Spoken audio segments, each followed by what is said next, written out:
PortConMaine turns 10, Shiva sits down with bizarre magician and friend of the show, Brian Brushwood, and we get a voicemail song.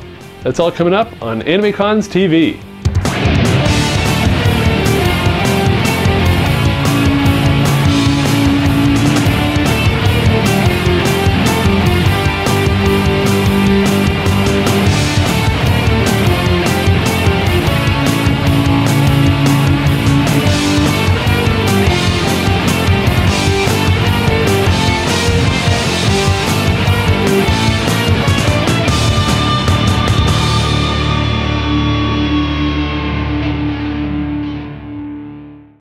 So this month's news story is about Otakon. Otakon is proud to present the Otakon Matsuri Street Festival on Thursday, July 28th from 12 to 4. So Otakon's going to have these cool street festival the day before the convention, which is a cool thing, except they announced it way too late. So we're both going. Yeah. I can only take one day off work for Otakon, so I'm flying at like 8 o'clock at night, and it's going from 12 to 4, and like, Johnny Young Bosch and his band Eyeshine are going to be there, and I've always wanted to see them. And I mean, I understand wanting to do something the day before on Thursday, and a lot of people travel down during the day on Thursday, and I mean, it's free to general public, and it's before pre-registration opens, so it's a good thing for people in Baltimore. Yeah, you don't have to just sit down in line. You can do something if you get in early because your flight's in, but if you really were dead set on it and you booked your flight months in advance to get a cheap rate, which is something everybody should do, it's a little frustrating. I mean, I know just some people, they come in from the light rail from the airport and cop right in the registration line. So it's a mixed bag. I mean, if it's successful, I hope they'll do it again. So I'll be very curious to see how it goes and how the event pans out. Yeah, and it'll be cool to see people who live in Baltimore and don't know anything about this, finding out more about Japanese culture and things like that. But I would really like to see this event being held Friday. Like, why can't it be held Friday? It's like a day where people who live in Baltimore, it's the end of the week, are looking for something to do.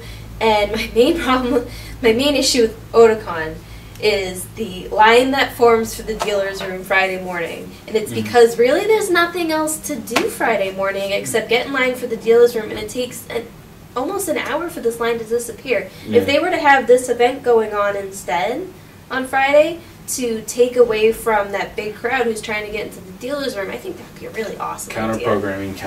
Yeah. You can't have just one thing going on. I'd like to see a lot of other conventions do this. Yeah, and I think you mentioned just having it for the citizens of people who live in Baltimore see it. I think more conventions can work with their community to get the kind of name out and create a partnership. Dragon Con has its parade so everyone can see it. Things like that, get more people learn. You'll get more people excited about your event. And I mean, one of the other things though, for news about Otakon, they announced director Makoto Shinkai, who, if you haven't seen his films, go watch them. Amazing stuff, and I think he's going to be a really good draw this year. This will be my 11th year going to Otakon, and I can't wait. Every summer. Awesome. So that's what's going on with Otakon this summer. So yep. Doug and I will be there. Hopefully we'll see you there. We'll try and do a meetup. Keep an eye on the forums. Hi, I'm Sketch, and we're here to do the PortConMaine review. Here with Doug. So Doug, this was actually your first PortCon. Yeah, and I was floored. I mean, I don't know, you guys have been able to make it out. Just every year I've had something else going on or just can't make it up. And this year I can't believe how much fun I had at this con. This is a smaller con than what I normally attend, yet I was having just as much fun, if not more. Yeah, this con's about 2,000 people in one hotel. Well, in general, with the layout and with that flow and everything like that, did you feel overcrowded, burdened, or anything like that? Or?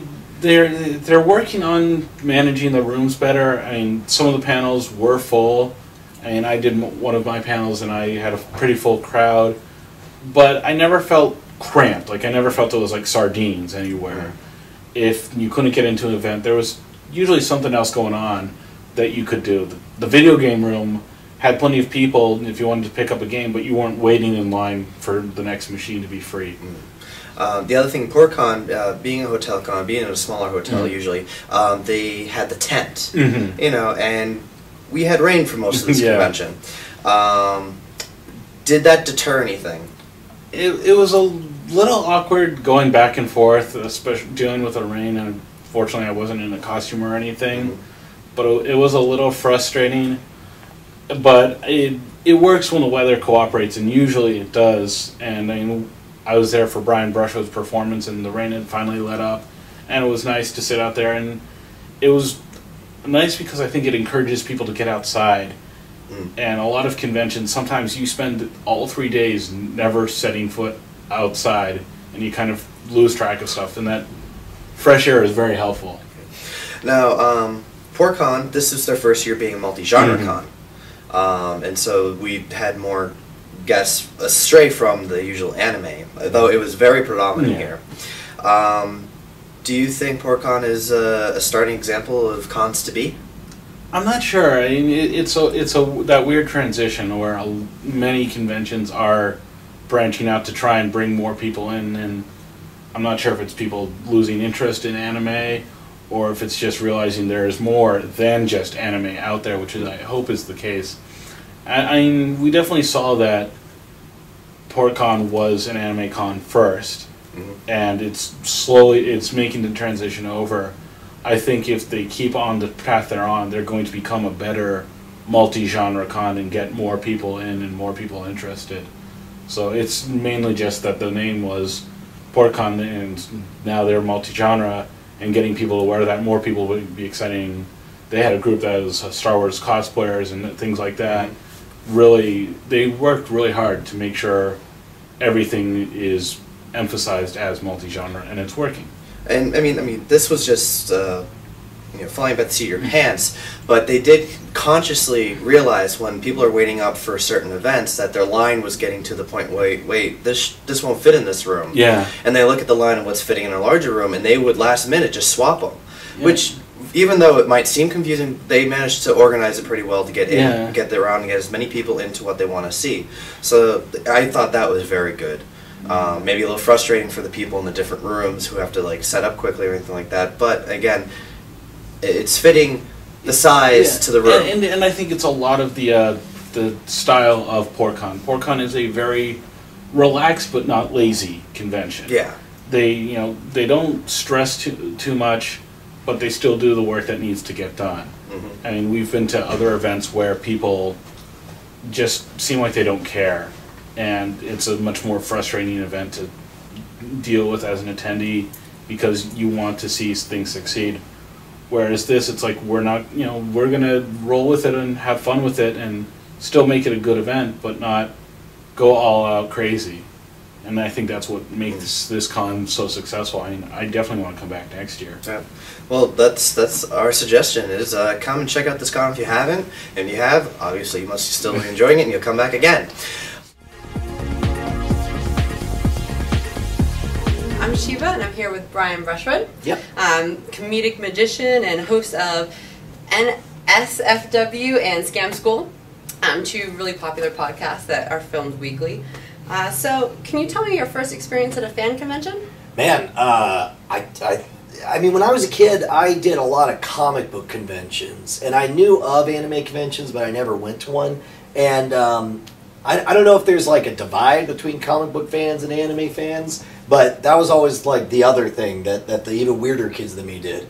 And so, and it wasn't until really, I guess, Dragon Con this last year was, and it was Patrick drugged me kicking and screaming, and freaking loved it. It was amazing. And so when the schedule just happened to work out this time, to where I was already in the area doing shows at Rivier College, and so it was like when Patrick was like, "Hey man, you want to come out?" I was like, "Hell yeah, that'd be awesome."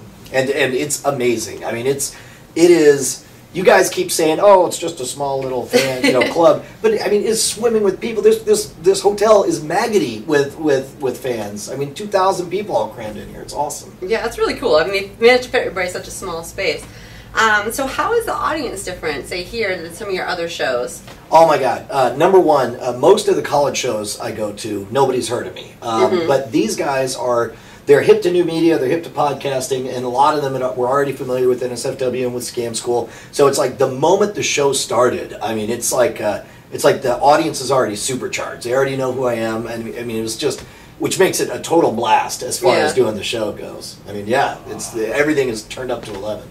So I guess to kind of go off of that, you know, do you think being at any kind of convention is different now that you're semi-internet famous than it was before you did like Tonight Show, you know? Well, and you know what's funny is I thought the first time I did the Tonight Show was like, now it's all going to be different. I'm famous. I was on the Tonight Show. Nothing. Second time. Now it's twice I've been on the Tonight Show. Nothing. But it's like, it's the internet thing that is, it's little pockets. It's like a show where nobody knows who I am, show nobody knows who I am, and then one like this where all of a sudden I'm a superstar, and then another show where nobody knows who I am. So it's like I expect it'll continue to be binary, you know, where it's like even at the shows where there'll be 1,000 people in the audience and almost none of them have heard of me before that day, there'll be like a pocket of like 12 people who come up after, like, I can't believe you're here, that kind of thing. And I get to meet you. Yeah, exactly. So it's like I'm hoping that slowly that number will rise. Well, that's kind of interesting that, you know, before this whole internet and like all these cable channels, being on like the Tonight Show was like the thing. Like you were on that show, everybody watched it, they knew who you were, they knew Johnny Carson, like that changed your thing. Now it's almost like the internet has the potential to make almost anyone famous. And overnight like too. Thing? Yeah. I mean. Oh, absolutely. I mean, the internet has made possible the rise of the middle class rock star, where it's like you're super famous to a very specific segment of it. And in fact, Steve Martin wrote a book called Born Standing Up, where he talks about his experience, it's awesome for anyone who wants to be a variety entertainer, whether it's magic or comedy or whatever. But one of the things he talks about is he had the same thing happen where he did the Tonight Show. He said it was 9 times he did the Tonight Show before he randomly got recognized. Really? Yeah, so it's one of those things where it's like there is no instant switch that would make you suddenly famous. When it comes to being on TV, I don't know. I guess maybe, you know, there could be a runaway clip that goes nuts. But thanks to YouTube, you can have this whole back catalog of weird videos that'll sit for years. And then the right person discovers it, shows up on Reddit, and then all of a sudden it explodes. And then all of a sudden your whole back catalog, you really can suddenly become completely, legitimately famous overnight. Oh yeah, because everyone has that YouTube video of the week, and then of course you go back and look at everyone's old stuff from that same channel. Yeah. You always have to. So you went to Dragon Con for the first time last year. What was the coolest thing about that experience? Because that's kind of, if you're going to go into like anime video game conventions, that's like the big one to get into. Oh my god! You know what I couldn't believe was how adult Dragon Con was. I mean, it's the geeks Burning Man. I mean, it's like you know. It's like it's all of the same characters that you might see here, but like sluttier versions of it, or Robin with a monstrous genitalia or something. Especially if like 10 p.m. all like the adults come out with like, their taped. Like yes, exactly. And what's great is that main, I think it's the Sheraton, that main hotel there, feels like a freaking spaceship when it's in it. It's got that crazy design and weird lighting in there, and it's like everything is just insane. I mean, I cannot wait to go back. You don't want to get a drink at the bar and then look up. Oh my gosh, yeah, it does. It feels like you're just going to fall straight up. That's pretty awesome. So you did a lot of panels. You did one today on kind of giving people advice and starting podcasts. If you had one piece of advice to give anyone that was starting out, what would it be? Start today. Go. Just don't wait. The clock is ticking. This is your life, and it's ending 1 second at a time. Whatever is wrong with your podcast, it's nothing 1,000 episodes won't fix. And the most important thing to do is start on flight time. Start running and don't stop. You never know when you could be raptured. Yeah, exactly. Right? You never know. All right, so how can conventions book you, and where can we find you online? Stop by my website, shwood.com. That's SHWOOD, and drop me an email, brian@shwood.com. Because I got to tell you, man, I love doing this. I love to do a whole lot more. And of course, follow me on Twitter @SHWOOD. And of course, watch Scam School, watch NFSW, because they're funny and they're awesome, and if you have nothing to do on a Tuesday and Thursday night, they're a good place to hang out. We're your new best friend. All right, thank you so much, Brian. Thank you for having me, man.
Got a couple voicemails we'll play for you this month. Here's the first one we got.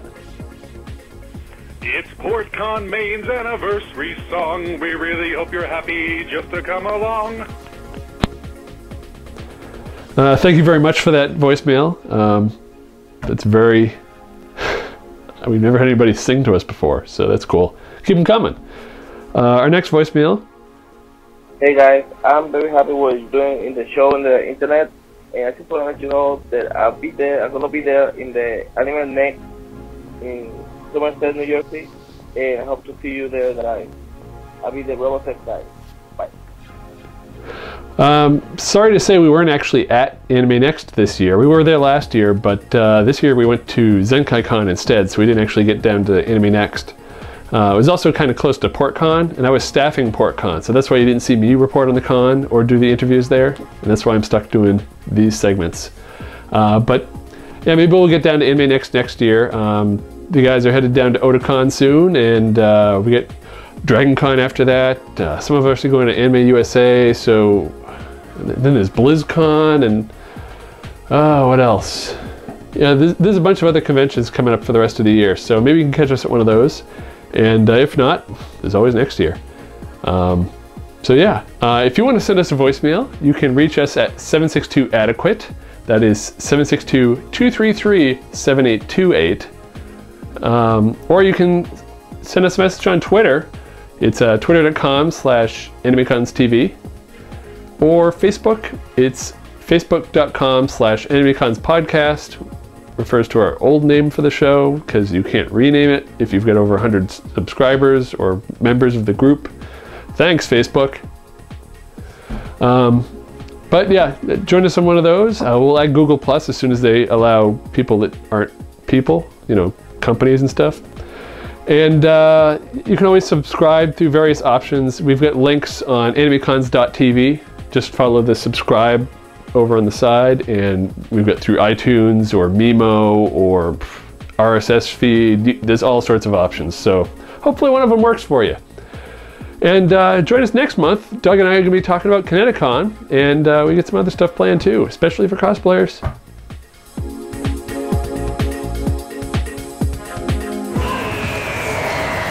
What would the devil try?